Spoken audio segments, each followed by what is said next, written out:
Good morning students, welcome back to our Hindi class. बच्चों, last video में हमने 9th chapter की बुक एक्सरसाइज की थी। आज हम पढ़ेंगे चैप्टर 10। पाठ का नाम है सोने का हार। पाठ का नाम है सोने का हार। बच्चों, ये सोने का हार एक कहानी है जो कि डॉक्टर उषा मनोहर जी ने लिखी है। इस कहानी के माध्यम से उन्होंने बताया है कि हर गरीब आदमी चोर नहीं होता और हर अमीर व राजा ईमानदार नहीं होता। बच्चों, यहाँ एक गरीब माली की कहानी के द्वारा उन्होंने बताया है कि किस प्रकार इस दुनिया में आज भी ईमानदार लोग हैं। बच्चों, ईमानदारी का जो संबंध है वो अमीर या गरीबी से नहीं होता। ईमानदार व्यक्ति अमीर भी हो सकता है, गरीब भी हो सकता है। इसका अमीरी और गरीबी से कोई संबंध नहीं है। यह मनुष्य के अंतर्मन की खुशबू की भांति होता है। अंतर्मन में अंदर का मन, मनुष्य के अंदर की जो भावनाएं, फीलिंग्स है, उसके अंदर का जो मन है, उसके अंतर्मन की खुशबू की तरह होता है ईमानदारी। हमें मानवीय गुणों का किसी व्यक्ति के जीवन स्तर से नहीं आंकना चाहिए। मानवीय जो गुण होते हैं व्यक्ति के जीवन स्तर से नहीं आंकना चाहिए कि इसका जीवन स्तर अच्छा है तो ये ईमानदार होगा, ये गरीब है तो ये चोर होगा। कभी भी उसके जीवन स्तर से उसके मानवीय गुणों को नहीं मापना चाहिए। आइए इसी से संबंधित ये कहानी पढ़ते हैं। बात बहुत पुरानी है। मगध राज्य के गांव में एक माली अपने परिवार के साथ रहता था। मगध राज्य था, उसके एक गांव में एक माली अपने परिवार के साथ रहता था। वह दिन भर बगीचे में कड़ी मेहनत करके फूल उगाता।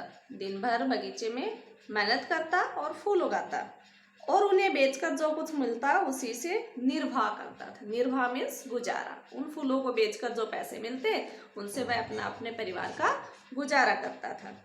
वह गरीब था पर मेहनती और ईमानदार था। वह माली गरीब था लेकिन साथ ही साथ वह मेहनती भी था, बहुत मेहनत करता था और ईमानदार था। एक दिन माली फूल बेचने गया था। घर में उसकी बेटी और पत्नी थी। बेटी किसी बात पर जिद कर रही थी। जब माँ ने डांटा तो वह रोने लगी। उस समय द्वार पर एक साधु महाराज भिक्षा मांगने आए। भिक्षा मीन्स भीख। अलख निरंजन साधु महाराज ने आवाज लगाई। उस समय माँ बेटी को डांट रही थी और वह रो रही थी, अतः भिक्षा लेकर बाहर आने में देर हो गई। माँ ने साधु का उद्घोष, साधु की आवाज तो सुन ली, लेकिन उस समय माँ बेटी को किसी बात पर लेकर झगड़ा हो रहा था तो उसने आने में देर कर दी। साधु महाराज खड़े रहे, उसका इंतजार करते रहे। क्या हुआ बेटी को, क्यों रो रही है वह? साधु महाराज ने माली की पत्नी से पूछा। क्या बताऊं महाराज, कल ये अपनी एक सहेली के घर गई थी। माली की पत्नी ने कहा कि महाराज क्या बताऊं, कल ये अपनी एक सहेली के घर गई थी। उसने सोने का हार पहन रखा था। तभी से पीछे पड़ी कि वैसा ही हार चाहिए। अब हम ठहरे गरीब, कहाँ से लाएं हार? साधु की पत्नी ने कहा कि महाराज, ये जब से अपनी सहेली के घर से आई है तब से जिद कर रही है कि मुझे वैसा ही हार चाहिए, लेकिन हम गरीब आदमी ठहरे तो हम वैसा हार कहाँ से लाएं? दो समय की रोटी ही मुश्किल से जुट पाती है। माली की पत्नी ने कहा कि हम तो 2 समय की रोटी ही मुश्किल से जुटा पाते हैं। माली की पत्नी शिकायत भरे स्वर में बोली। बेटी तो देवी स्वरूप होती है। साधु महाराज मधुर स्वर में बोले। मधुर मीन्स मीठे, देवी स्वरूप मीन्स देवी के रूप जैसी। कन्याओं में तो देवी का रूप बसता है। उसे डांटना मत, साधु महाराज ने कहा, उसे डांटना मारना मत, बुलाओ उसे, हम समझा देते हैं। साधु महाराज ने वहीं से घास उखाड़ी, घास के लंबे नुकीले पत्तों को गूथा और उससे एक हार बना डाला। उन्होंने लड़की के गले में वह हार डाला और मंत्र पढ़ा। उन्होंने लड़की के गले में वह हार डाल दिया और एक मंत्र पढ़ा। देखते ही देखते हार सोने का बन गया। जब माली की पत्नी ने देखा तो वह हार सोने का बन गया। लड़की खुशी से नाचने लगी और भागकर अपनी सहेलियों को दिखाने चली गई। लड़की खुशी से नाचने लगी और दौड़ के अपनी सहेलियों के पास गई हार दिखाने। हार इतना सुंदर था कि उसकी चर्चा गांव भर में होने लगी। उस हार की सुंदरता की चर्चा पूरे गांव में होने लगी। कुछ लोगों को ईर्ष्या हुई और किसी ने जाकर राजा तक बात पहुंचा दी। कुछ लोगों को ईर्ष्या मीन्स जलन हुई उस हार को देखकर कि माली की बेटी के पास इतना सुंदर हार कहाँ से आ गया, और उन्होंने ये बात राजा तक पहुंचा दी। उस नगर का जो राजा था उसके पास ये खबर पहुंचा दी कि माली की बेटी ने जो हार पहना है वह अति सुंदर है। अति सुंदर मीन्स बहुत सुंदर। हो सकता है किसी अमीर घर से चुराया हो, क्योंकि ऐसा कीमती हार केवल कोई धनवान या राजा महाराजा के पास ही हो सकता है या वो ही खरीद सकते हैं। राजा ने अधिक छानबीन किए बिना ही मन में गांठ बांध ली कि माली हार चुरा कर लाया है। जब किसी ने ये बात राजा के पास पहुंचाई तो राजा ने छानबीन करने की बजाय माली को चोर मान लिया कि माली ने वो हार कहीं से चुराया है। उसने माली को बुलवाकर और उस पर चोरी का इल्जाम लगा दिया। उसने माली को बुलवाया, अपने सामने पेश करवाया और माली के ऊपर चोरी का इल्जाम लगा दिया। इल्जाम मीन्स दोष। पहले तो माली घबरा गया, पर शीघ्र ही दृढ़ स्वर में बोला। शीघ्र मीन्स तुरंत ही उसने उत्तर दिया। दृढ़ मीन्स मजबूत स्वर के साथ बोला कि महाराज, हम गरीब अवश्य हैं पर बेईमान नहीं। माली ने कहा, महाराज हम गरीब हैं लेकिन हम बेईमान नहीं।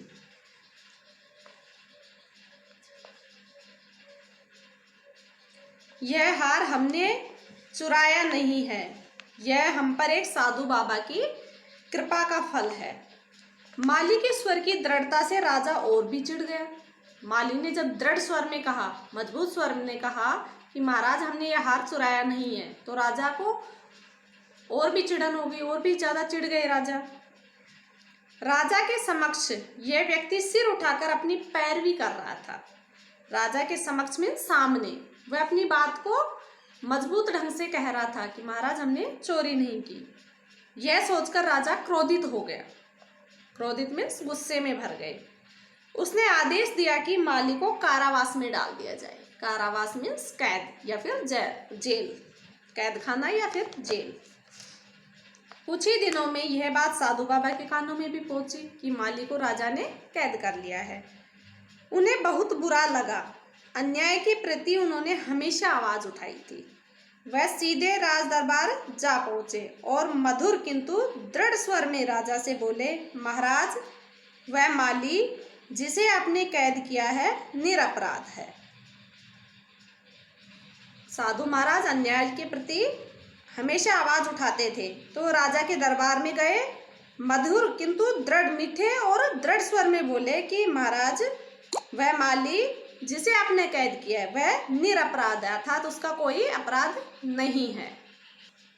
जैसे ही साधु बाबा ने कहा कि महाराज यह माली निरपराध है, तो महाराज ने कहा, साधु बाबा यह आप कैसे साबित कर सकते हैं कि वह माली निर्दोष है? यह आप कैसे साबित करेंगे कि उसका कोई दोष नहीं है, उसने कोई चोरी नहीं की है? उसके पास ऐसा बहुमूल्य हार है जो एक धनवान व्यक्ति अपनी बेटी के लिए बनवा सकता है। राजा ने कहा कि महाराज उसके पास ऐसा कीमती बहुमूल्य मीन्स बहुत कीमती, जिसकी बहुत अधिक कीमत हो, उसके पास बहुमूल्य हार है जो कि एक धनवान व्यक्ति या राजा ही अपनी पुत्री के लिए बनवा सकता है या फिर खरीद सकता है, कोई गरीब नहीं। महाराज वह हार मैंने उसे दिया है, उसने चुराया नहीं है। वह गरीब अवश्य है परंतु बेईमान नहीं। तो आप कहाँ से लाए ऐसा हार? राजा ने साधु महाराज से पूछा। जब साधु महाराज ने कहा कि वह हार माली ने नहीं चुराया, वह मैंने उसे दिया, तो महाराज ने कहा कि आप कहाँ से लाए वह हार?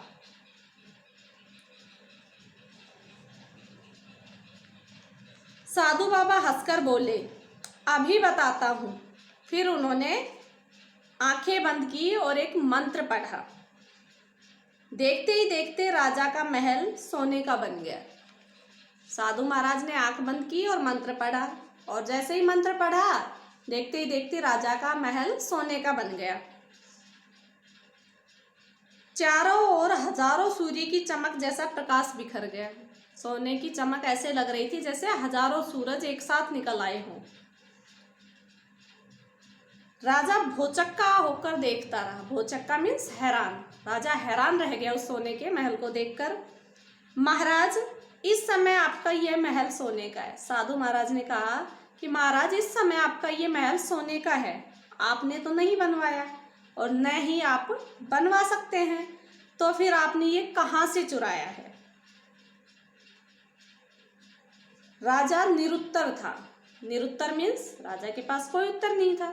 जैसे ही साधु महाराज ने पूछा कि ये सोने का महल आप तो नहीं बनवा सकते, आपने कहाँ से चुराया है ये, तो राजा निरुत्तर हो गया क्योंकि उसके पास अब कोई उत्तर नहीं था।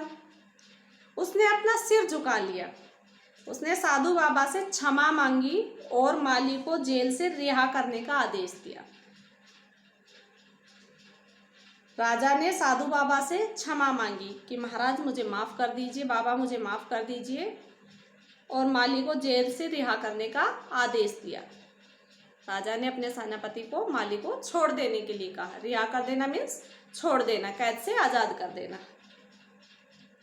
महाराज, इंसान की परख करना एक अच्छे राजा का पहला गुण है। साधु बाबा ने कहा कि महाराज, आप एक राजा है और राजा का जो पहला गुण है वो है कि इंसान की परख करना, ये इंसान सच बोल रहा है या झूठ। हर गरीब व्यक्ति चोर नहीं होता। साधु बाबा ने कहा कि हर गरीब व्यक्ति चोर नहीं होता और हर राजा या अमीर व्यक्ति ईमानदार नहीं होता। अपनी भूल स्वीकार करते हुए राजा ने साधु बाबा के चरण पकड़ लिए। अपनी भूल को स्वीकार किया राजा ने और साधु बाबा के चरण पकड़ लिए, उनके पैरों में गिर गए और माली को अपने बाग का खास माली नियुक्त कर लिया मीन्स माली की नौकरी दे दी, अपने यहाँ नौकरी पे रख लिया। अंत में राजा को सीख मिल गई। जब उन्हें अपनी गलती का एहसास हुआ तो उन्होंने साधु बाबा के पैर पकड़ लिए और उनसे क्षमा मांगी और माली को अपने बगीचे का खास माली नियुक्त कर लिया। तो बच्चों, इस कहानी से हमें यही सीख मिलती है कि व्यक्ति की पहचान उसके जीवन मूल्यों से नहीं करनी चाहिए। हर अमीर आदमी ईमानदार नहीं होता और हर गरीब व्यक्ति चोर नहीं होता। यहाँ कुछ शब्दार्थ हैं जिन्हें हम देख लेते हैं। बच्चों, निर्वाह मीन्स होता है गुजारा। भिक्षा मीन्स भीख। देवी स्वरूप, देवी के रूप जैसी। मधुर मीन्स मीठा। अति सुंदर, बहुत सुंदर या बहुत अच्छा। इल्जाम मीन्स दोष, इल्जाम लगाना किसी पर, दोष मढ़ना। दृढ़ मीन्स मजबूत। समक्ष मीन्स सामने। कारावास मीन्स जेल या कैद खाना। निरपराध, जिसने कोई अपराध ना किया हो या जिसका कोई अपराध ना हो। निर्दोष, जिसका कोई दोष ना हो। बिखरना मीन्स फैलना। भौचक्का, हैरान। निरुत्तर मीन्स बिना उत्तर के, जिसके पास कोई उत्तर ना हो। बच्चों, ये वर्ड मीनिंग है जो आपको लर्न करनी है और आपकी फेयर नोटबुक में neat and clean hand writing में लिखनी है। अब हम करेंगे इस चैप्टर के मौखिक प्रश्नोत्तर।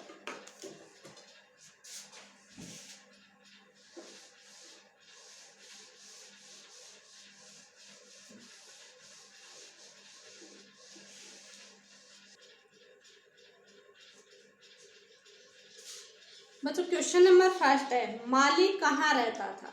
तो बच्चों, माली मगध राज्य के एक गांव में रहता था, या हम लिख सकते हैं माली गांव में रहता था।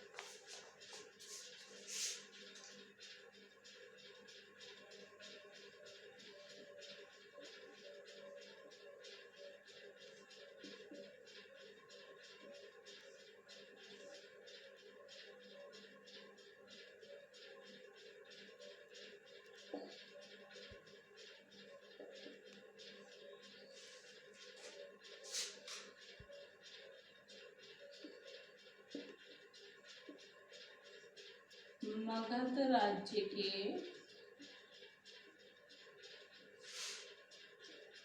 एक गांव में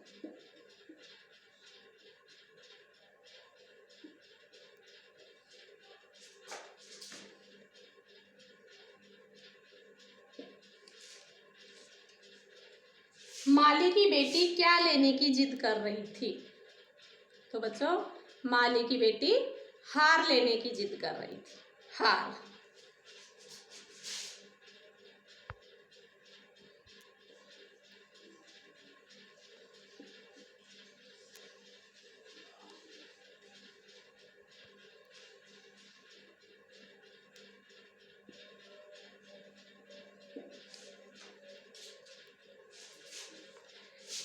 राजा ने माली पर क्या इल्जाम लगाया? तो बच्चों, राजा ने माली पर चोरी का इल्जाम लगाया।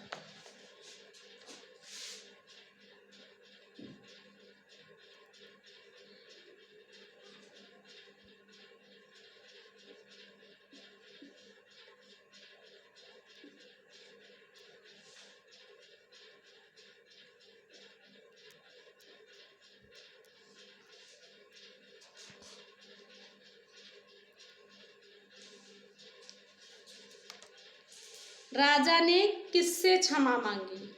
राजा ने साधु बाबा से क्षमा मांगी।